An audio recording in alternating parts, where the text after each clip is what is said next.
But many people say that poverty globally is declining because it's declining in China and India, which are, of course, the two largest countries in the world. And it is true that more people are joining the middle class in China and India. But in the traditional areas of poverty, including in China and India, which are the majority are rural areas, poverty is not declining. And in Africa and in other places like Bangladesh, poverty is actually increasing. And I think when we talk about poverty, we also have to talk about the so-called developed countries, because there is more poverty in the United States than there was, say, 20, 25 years ago. So this is a general phenomenon which goes along, I think, with much greater inequalities. There's more very rich people at the top, but there is a huge gap with many middle-class people, or who could have become middle-class people, dropping into the poverty trap. So it's hard to say globally how many people there are.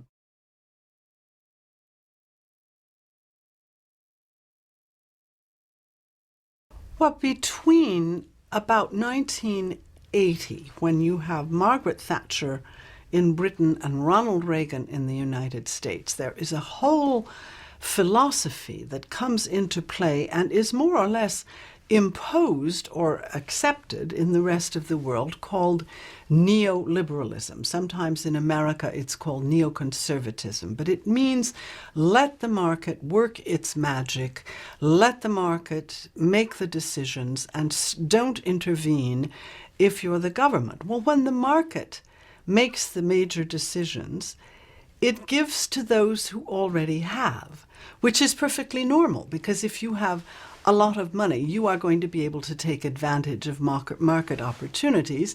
But people who have no material basis are going to be pushed further and further outside, and they are going to drop further and further on the scale of wealth. And that is what has happened over the past 20, 25 years. Another big factor in this is not just the blind operation of the market, it is also the interventions of the International Monetary Fund, the IMF, and the World Bank, which have been assigned the task of imposing what are called structural adjustment packages on poor, indebted countries. And what do those packages say? They say you have to privatize everything, you have to concentrate all of your resources on export, which is normal because they are indebted, so they are not going to earn any hard currency to pay back their debtors unless they export.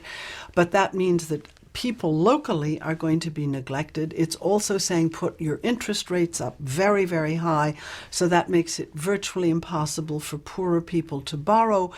In a general way, it removes resources which would otherwise be better spread among the population and sends them to northern banks and northern governments. We have made a little progress on reducing debt, but only a little. Because the vast majority of indebted countries are still paying out huge amounts. Let me give you just one statistic, which I worked out in minutes, because otherwise it's incomprehensible. Sub-Saharan Africa, which is the poorest part of the world, is paying $25,000 every minute to northern creditors. Well, you could build a lot of schools, a lot of hospitals, you could make a lot of job creation if you were using $25,000 a minute differently from debt repayment. So there's this drain, and I think people don't understand that it is actually the South that is financing the North. If you look at the flows of money from north to south and then from south to north, what you find is that the South is financing the North to the tune of about $200 billion every year. Some people say more, but 200 is the rock bottom estimate, 200 billion. So there's a constant drain. You have huge debt repayments, which are going every year from the South to the North. Only 18 of the very poorest countries have received any debt relief. Others continue to pay and will never get out of the debt trap. So that is many billions on that side. Then you have another phenomenon, which is the underpaying of commodities. These countries have been told for years that they have to increase their export production. They have to plant more cotton, more cocoa, more coffee, more tea, etc., etc. And they then have to export that. But since the same advice is going to everyone, because this is the only way for many countries to pay off their debt, and they don't have a big diversification of their exports, they do produce more.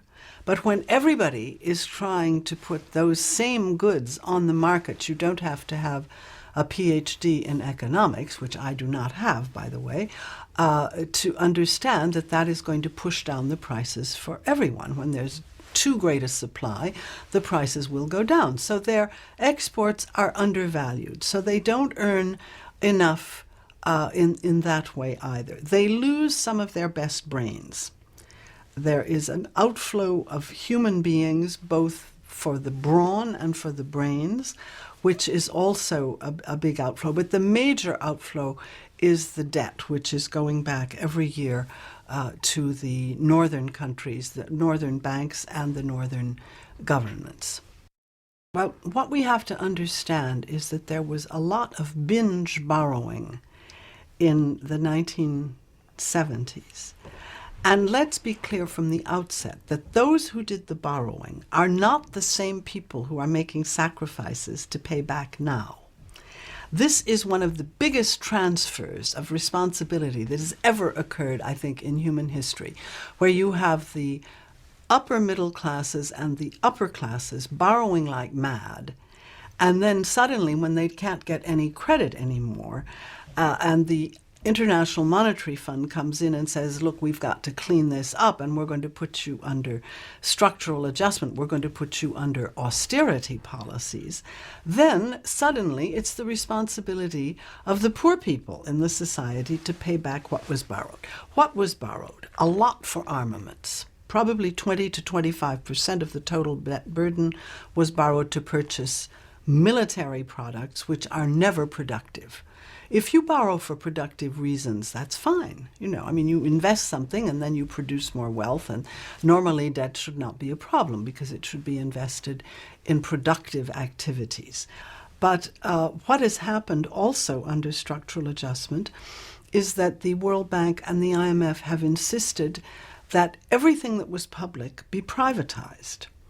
All of the public companies, whether they had to do with investing in agriculture or whether they were public telephone companies or public whatever, roads companies, or all of that, or nearly all, has had to be privatized.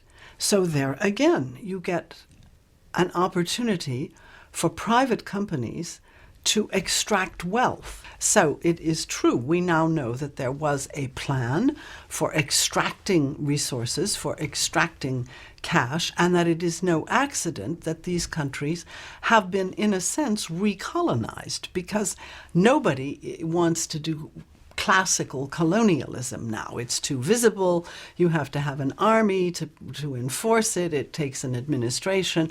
This is completely out. But colonization doesn't have to be through an army and administration and overt means. It can be through debt. And I think that Perkins's book and much other evidence, because he speaks mainly about 2 or 3 countries, but whether it was intentional or not, the debt accumulation has certainly been used to keep those countries in line, to say you will vote at the UN in such a way, or you will pay back so much a year, and if you don't, you won't get any new loans from anyone. And so it is a very useful tool. But of course, not for the people concerned. I think the North bears a huge responsibility and has been, how shall I say, very clever about the way it has orchestrated many things, because the debt was perhaps not thought out in advance as a tool for creating what you might call neo-colonialism and for extracting resources. But once it was accumulated, it was certainly clear that would be an excellent tool to keep on extracting resources. So we underpay commodities. We continue to extract money every year on a debt which we know will never be paid. We are selective about immigrants, but we often take the best brains and the best brawn from the South. All in all, I would say that we have more control than we did in the 19th century.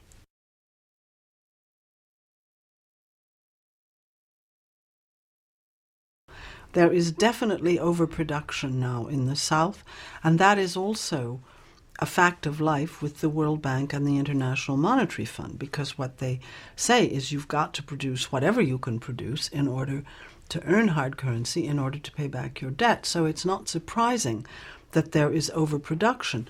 Vietnam, for instance, during the Vietnam War, never produced coffee before the Vietnam War.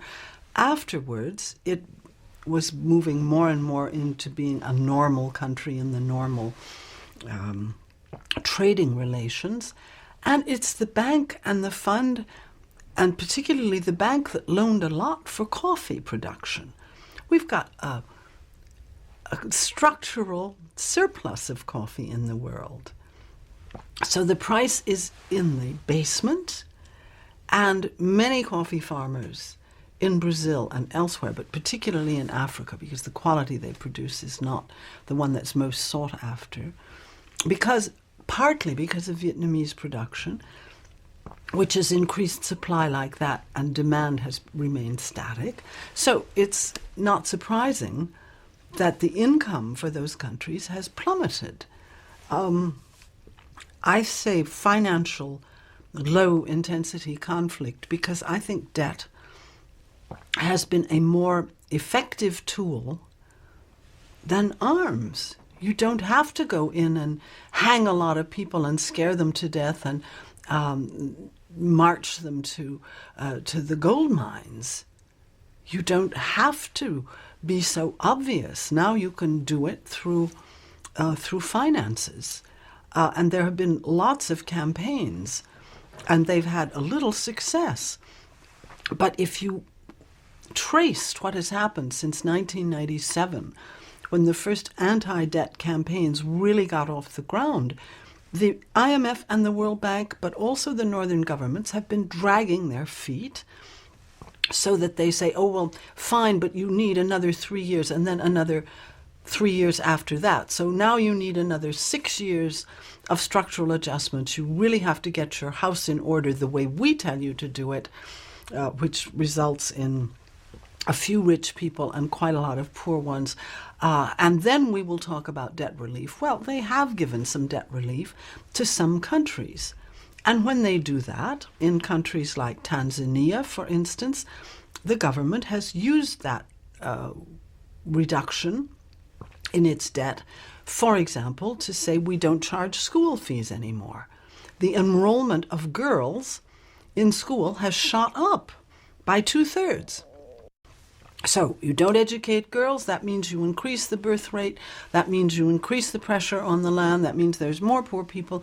All of this is cause and effect, and it's very easy to show that this is the way it is. However, it's not for that reason that more debt relief is granted, or that we say in one voice, well, let's get rid of this now. We've been profiting from this situation for 25 years. Enough is enough. Let's let those people try to develop. Let's give them this huge amount of money, which is something like, well, what is debt service now altogether? It must be on the order of $500 billion a year. I would have to check the figure because I haven't added up the interest paid recently. I'm not working on debt right now. But it is a huge amount of money, which would be far greater than the aid which is given, often tied aid, so that it means that you may get some money, but you've got to spend it on products from country X, Y, or Z. So we could improve the life situation quite easily. And the banks are aware that they have profited from this situation for years and years. They could easily take a hit, particularly for Africa. African debt is peanuts for us, frankly. It's huge for them, but for us, it's very little. And we could cancel all of that tomorrow, but that would mean also losing leverage, losing the power to say, you do this, you do that, you vote this way in the UN, you don't make a wave about this corporation doing whatever it is doing in your country, etc., etc. I have heard stories from Southern people. I once asked a Brazilian minister, I won't tell you which one, why, considering the debt service that he was paying, why he didn't get together with some other finance ministers in the region and say, can't pay, won't pay, or we're going to reduce every year by 20% or something like that. And he said, I tried, but the countries that I had contacted, he'd contacted 2 other countries, got very interesting phone calls from the State Department in the U.S. explaining everything that would happen to them if they went along with this plan. So, leverage is leverage, and blackmail is blackmail. And it's so easy to hide this from people because it's about money, you see. I mean, it's not about sending in an army and clubbing children or something. It's not like that. You've got to have a bit of background. You've got to follow the figures. You've got to take an interest in this sort of thing to see where it's evolving. So most people are simply not aware of what goes on, and they think, oh, well, we're giving aid, and that's a very good thing, which it is, except that 1, aid is tied, and 2, it is far surpassed by the outflows coming from southern countries which are quote-unquote aided. It seems probably bizarre to people who have borrowed themselves to buy their house or whatever. I mean, you know that after a certain time, and you've paid every month, at some point this debt is going to be wiped out. Unfortunately, it doesn't work that way with north to south debt. And it doesn't necessarily mean that countries are actually borrowing more. But what happens is that it is impossible for them to pay back all the interest that they theoretically owe, because the interest rates are also very high, and many of them were fixed in the 1970s when interest rates, in the 80s when interest rates went sky high. So they can't reimburse everything. So what they don't reimburse, let's say Africa is paying back about, every year it's between 12 and 15 billion. Let's say 12. They can only pay back 6 or 7. The extra 5 or 6 gets added onto the principal. So the following year, they owe more interest because the principal is greater. So the following year, they can pay even less, so on what they theoretically owe. So that is added, again, to the sum on which they are paying interest. So it's a lose-lose game. You simply cannot win this game, and my contention has been for many years that this is for good reason, and that one could perfectly well reduce interest rates or simply cancel the debt, which I think would be the much preferable solution. And we are beginning to pay. I wrote a book called The Debt Boomerang in the early 90s. One of those boomerangs was immigration. If you don't allow people to make a decent living where they are, they will necessarily try to go where they believe, rightly or wrongly, that they can make a decent living. And we have done everything to make it impossible for people to earn a proper wage and be able to bring up a family and have a house and have a normal life where they live. And having done all of this, then we say, oh, surprise, surprise, they try to get into our countries. So in Europe, we have, in the Canary Islands, people arriving in these leaky boats, hundreds of people arriving on the beach. You have in the United States, Mexicans and Central Americans and even Chinese trying to get in through any port. You have whole rings of criminals, gangs that transport these people for huge amounts of money. It's a lucrative business. Well, there are a lot of boomerangs. One of them is on exports and therefore on wages from the United States or Europe, because if you want to export, you've got to export to someone who is able to pay your prices. You can't undersell your actual cost of production. So if you are expecting people to be able to buy your products, they've got to have the wherewithal to invest in your products, which means that they've got to earn a fair income for their own. Trade is always a two-way street. But since we have diverted a huge amount of cash into the repayment of the banks, or the governments, which is sterilizing money actually, we take away from what could be actually devoted to buying our products. I don't have recent figures on how many jobs we have lost because of that.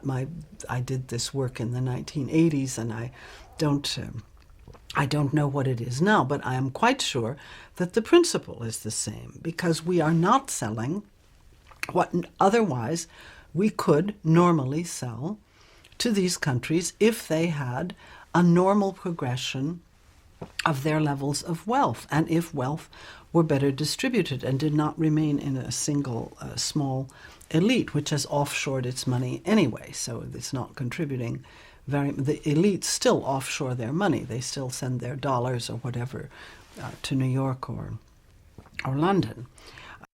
For example, the banks in Mexico, I would say, are now 95% American-owned in one way or another. They may have Mexican names, but they are American-controlled. And there are other cases like that, so that after, say, 20 years of these forced privatizations, you have a situation where anything that's worth anything has already been taken over. And when the private sector takes over, whether these were public companies or private, usually, they were public companies before, although there have also been sales of private companies to foreigners, naturally you have higher prices to the consumer, because we're not talking public services anymore. We're talking profit-making operations. And a public service, when it's run at cost or simply for the replacement cost, is going to be either subsidized or it's going to be cheaper for the consumer. But that has been practically wiped out.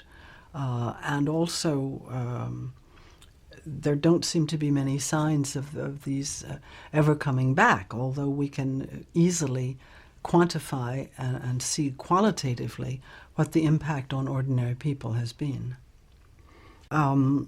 There are many impacts which are boomerangs because they come back and hit the people who threw them to begin with.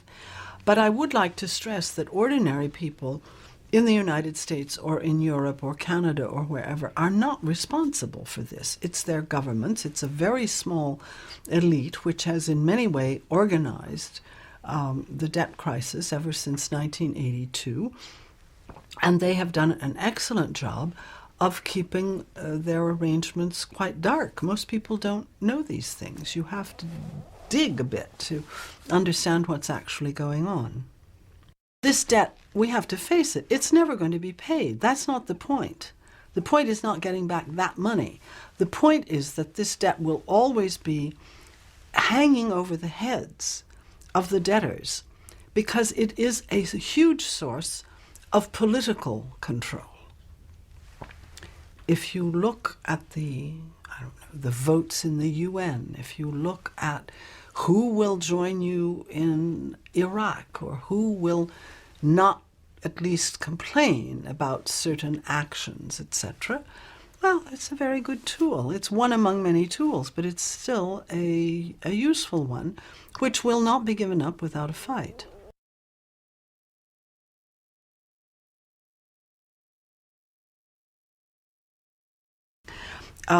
After the Second World War and until about the beginning of the 1970s, the top 1% in the United States got about 8% of the income. Since then, 30 years later, that's been doubled. They now get 16% of the income.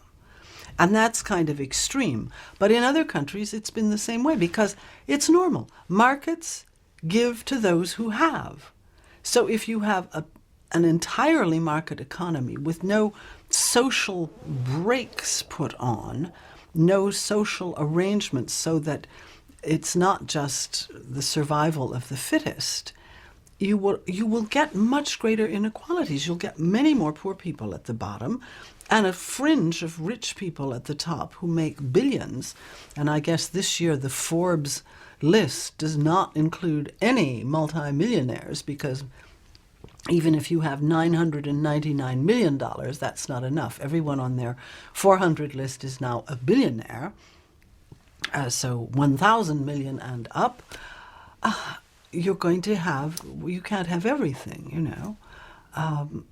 And this is not true just in the richer countries. It's also been applied in the southern countries so that you have some very rich people, a thin fringe, and then you have an awful lot of people who are struggling to make ends meet. You have a lot of people who are losing their land because they are indebted also at the local level, who are losing their land and therefore cannot feed their families anymore. So they go into the cities, they try to find a job.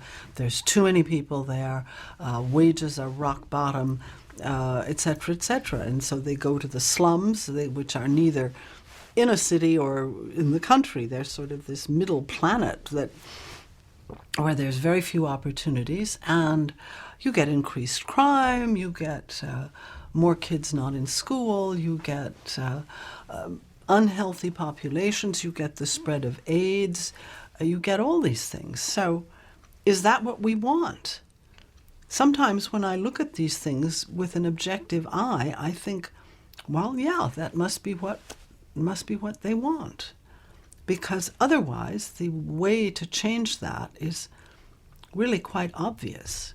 I'm not talking about communism. I'm talking about sort of what existed in the United States from the New Deal on, which is taxation, redistribution, public services, an equal share, not an equal share, but an equal opportunity. That you used to talk about that a lot in the United States. But equal opportunity, that means everybody gets a good education, everybody gets good health care, everybody has a place to live, more or less luxurious, but a place to live. People should have access to transportation. etc. And if they have none of that, then we should not be surprised that they get mired in poverty and that we have huge inequalities in the world. It's not mysterious. How does a market economy create inequalities? In simple language, the simple language was invented long ago. It's them as has gets, right? I mean, a popular phrase, at least in the United States, and them as has gets in a market economy where there are no safeguards coming from the political sphere which are going to give a bit of balance to this.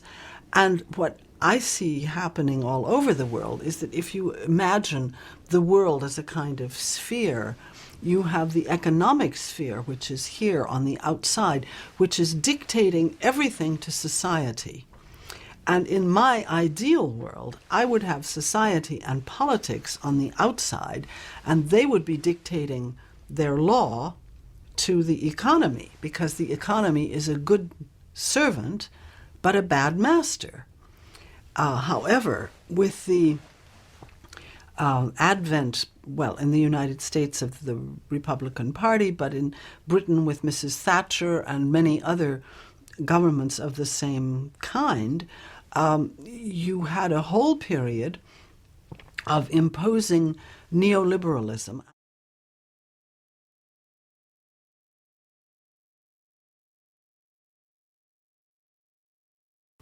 What does globalization mean? Globalization by itself means nothing. Globalization in practice has meant what I would call neoliberal globalization or market-led globalization, in which the idea is that everywhere you have to rely on the market to set wages, prices, no subsidies, allow larger fish to eat smaller fish, allow any corporation anywhere to go in and buy up a smaller one, so that you get a concentration of resources not just at the national level, but you get it at the international level as well. So globalization has contributed to inequality, and, for the first time in about the last 15 or 20 years, what Henry Ford said in the United States doesn't work anymore. Henry Ford said in the 20s, I pay my workers so they can buy my cars. Very simple formula. I pay my workers a good salary. Why? Because I want there to be demand for my cars, which worked. Mass era of everybody can have an automobile, everybody can have a decent level. And globalization destroys that. Because when you can go cross-boundary, you can find somebody to produce those cars, not at all at the wages that Henry Ford was prepared to pay. And so more and more things are being offshored. And it worked so long as a country was national, and the laws were national. With globalization, you have a situation where anyone can invest anywhere. And a transnational corporation is going to take advantage of this in order to get not just the cheapest labor, but the cheapest labor with the highest qualifications. So China is turning out to be absolutely the best place you can imagine to invest, because not only are there a lot of cheap laborers, but also there are a bunch of very high-level university graduates who have competed with tens of thousands of others and who come out on top. These people are highly qualified, and a company, for example, like Nokia from Finland, which makes mobile phones, has opened 5 research centers in China where in just 3 of them, I know they don't give the full employment figures, but in just 3 of those, there's 900 scientists that are working. And they are working for, 10, 15, 20 times less than Western scientists, and that we should not say, well, globalization is inevitable and we have to globalize everything, and that we will globalize the jobs to the country that is not only the most populous, but also has the biggest lid on labor because it's a very repressive country. People can't go on strike, people can't make demands. So if we are competing on the grounds of we are free and we have trade unions, and there are no trade unions and people are not free and they're costing 10 to 20 times less, what kind of freedom is that? I think we have to think much more deeply about trade in general, about transnational globalization, neoliberal globalization in general. I don't have all the answers, but what I do know is that this should be a major debate because not everybody is going to be in a position to earn their livelihood as a part of this economy where it is quite easy to offshore your production, all of it, and then sell the results of that production back in the United States or back in Europe. And this is going to affect everyone. So there are people who are saying we should have a rule like cite here to sell here. You want to sell here? Fine. You should have a plant so that you can sell the production of that plant. You want to sell in China? Fine. Offshore everything. But then don't say you're going to come in and sell to us. So there's a lot of ideas like that floating around.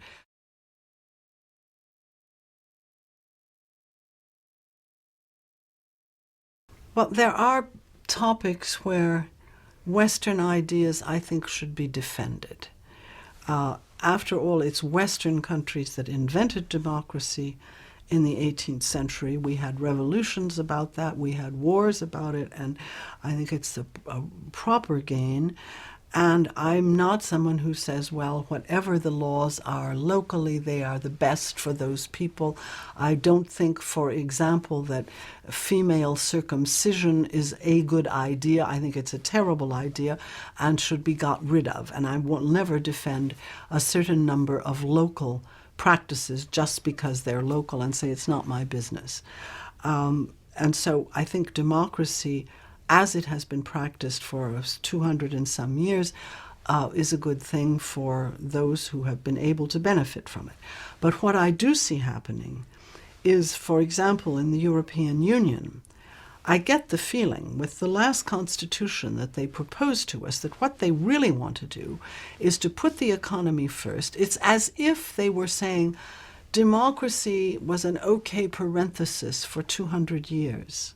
But now let's let the experts get on with it. Let's let those who have the money and the influence make the decisions. That everything was organized as if that was what their desire was. And I am an old-fashioned believer in helping to introduce democracy where one can, but that has to be done with sensitivity for local cultures. For example, in Iraq, what has happened is very much the destruction of Iraq because local cultures were not at all taken into account. There was a sort of one-size-fits-all attitude. There was very little local participation, particularly popular participation, and the whole thing has been a complete fiasco, not to say worse than that. So this is difficult, but I think when you give people a chance to make their voices heard, they will do so.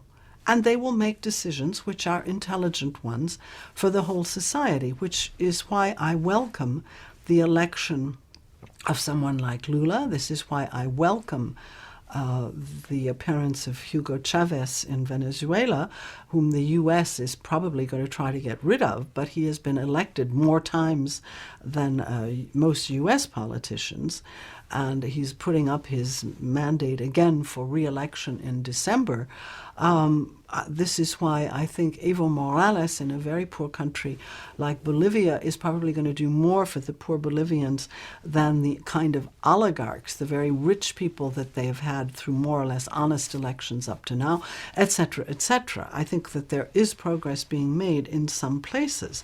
But we could, in the North, do much more to make democratic conditionality part of our own programs and not always side with the bad guys, which is what we tend to do.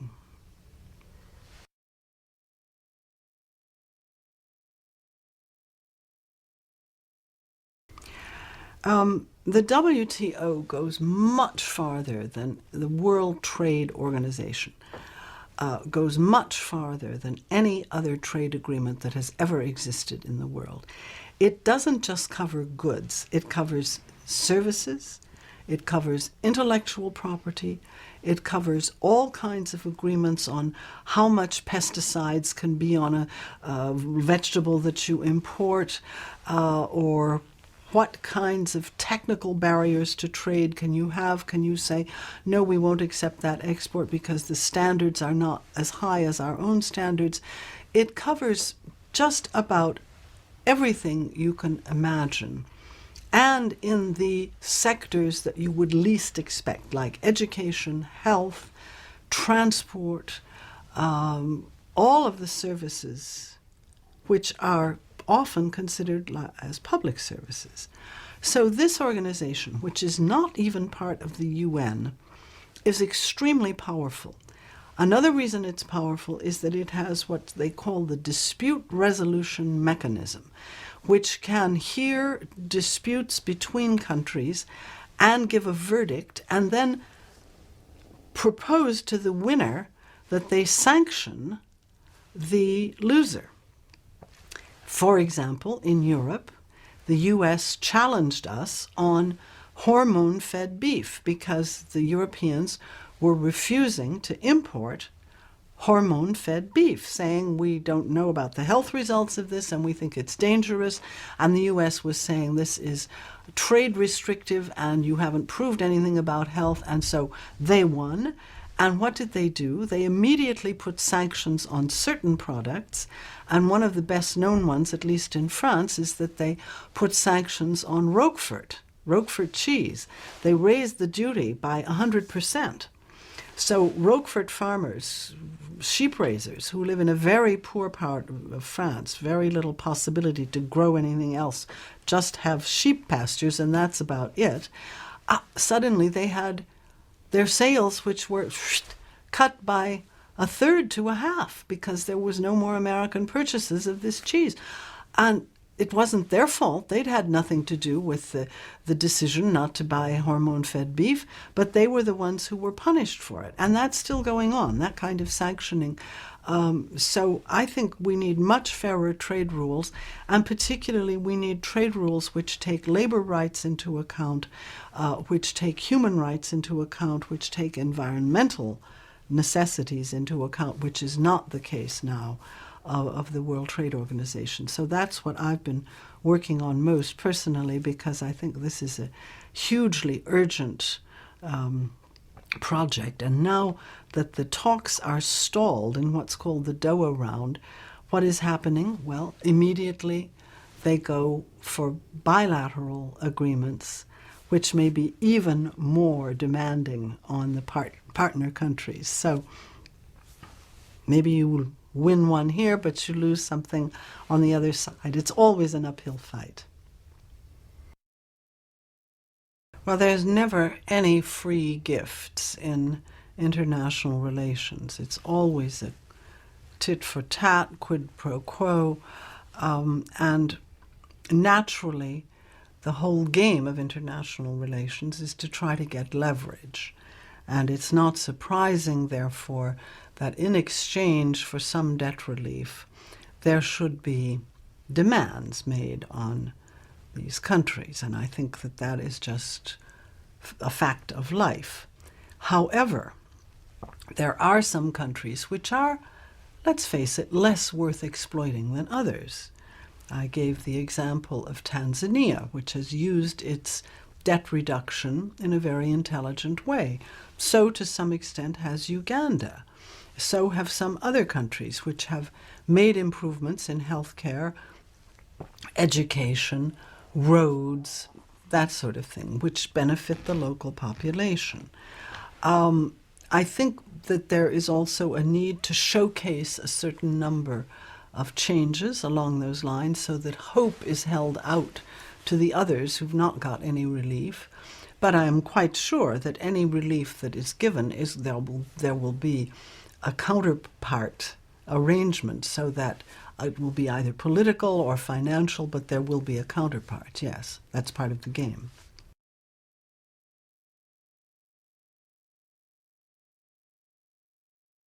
They always think that foreign aid represents, 10 to 15% of the American GNP. This is so far off that it's not even true.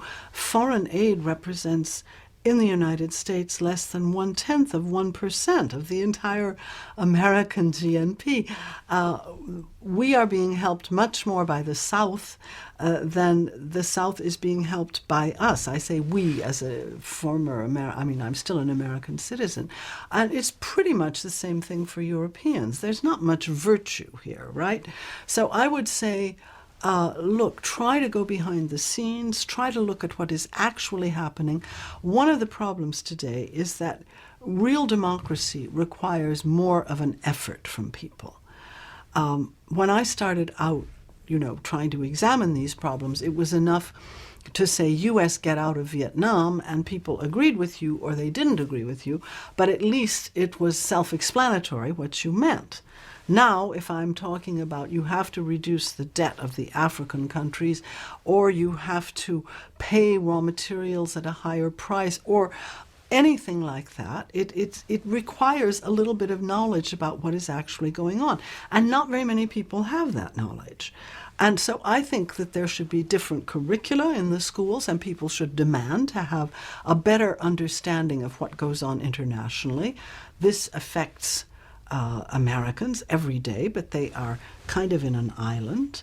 That there should be a much sounder discussion of the budget about what is it we are actually doing in foreign countries. What is our military actually doing? Because there's much more spent on military presence in the South than there is on development cooperation.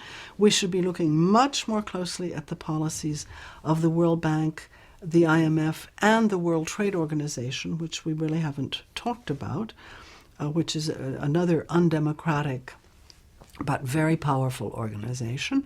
So but I see this happening in a lot of countries. I see this interest in globalization growing. I see people saying globalization is not democratic. We need to overhaul it. We need to have our voices heard in this new configuration. So I would say the same thing to Americans. Make your voices heard in the whole process of globalization, which may mean a bit of effort on your part. Yes, you've got to maybe sit down and learn a few things, but now there are dozens, if not hundreds, of sites where that has become pretty easy, and there's lots of organizations which are devoted to trying to help people to get a greater understanding of what the world is like and what their own governments are doing in this world.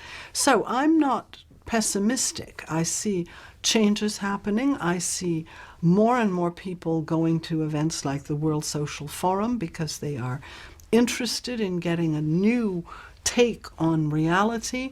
I see initiatives even in high schools, colleges. In American colleges there were a lot of efforts to stop apartheid, and that kind of engagement has gone on. So I think this is a matter of time, but that eventually also the boomerangs that come back and hit us, the boomerangs like immigration, like lower jobs and wages for local people in America, boomerangs like environmental destruction because of massive exports, etc. people are going to wake up and say, yes, we've got to change these policies because A, they're not fair, and B, they're ruining the world, and therefore we've got to become engaged. And I'm pretty convinced that that will happen. Now, will it happen in time? That's an open question. That I can't answer.